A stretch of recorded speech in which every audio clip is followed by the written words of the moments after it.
I think it was Aristotle who once said, and I'm not sure about the exact words, but he said history, actually it's about the unchanged. దాంట్లో మార్పు చేర్పులు ఏం లేవు, నడిచిపోయాయి. ఆ నడిచిపోయిన విషయాన్ని గురించి రాయడం అనేది, that is why you also have people who say history is normally written by the victors. గెలుపు ఎవరికి పొందారో, ఎవరు గెలిచారో వాళ్ళ వల్ల రాయబడినది history.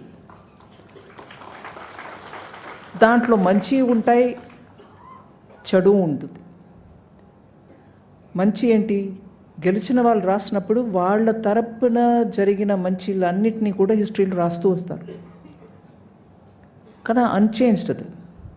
Aristotle unchanged, it remains there, it is unchanged. Nobody can change it. What happened happened.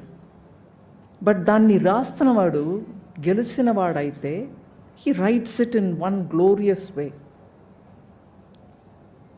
But there are others who are not part of the victorious. వాళ్ళని different లాంగ్వేజెస్లో, వాళ్ళ different ఇంటర్ప్రిటేషన్లో హిస్టరీని రాస్తారు. దాన్ని తరతరాలుగా చెప్తారు. సబాల్టర్న్ హిస్టరీ అంటారు, ఇంటర్ప్రిటేటివ్ difference అంటారు.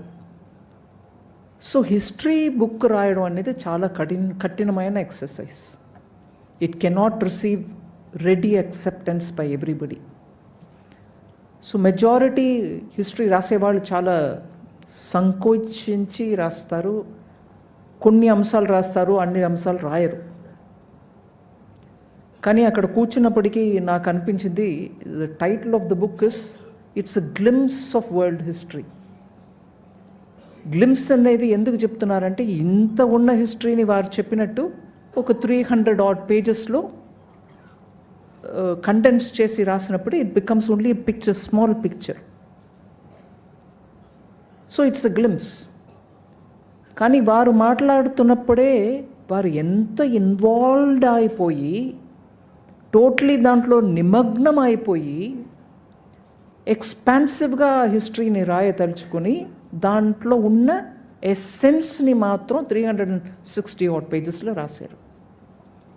But వారు మాట్లాడుతున్నప్పుడు మనకు స్పష్టంగా తెలుస్తుంది ఎంత involved. He soaked himself in it. మంచిగా నాని తేలి బయట వచ్చి రాశారు బుక్.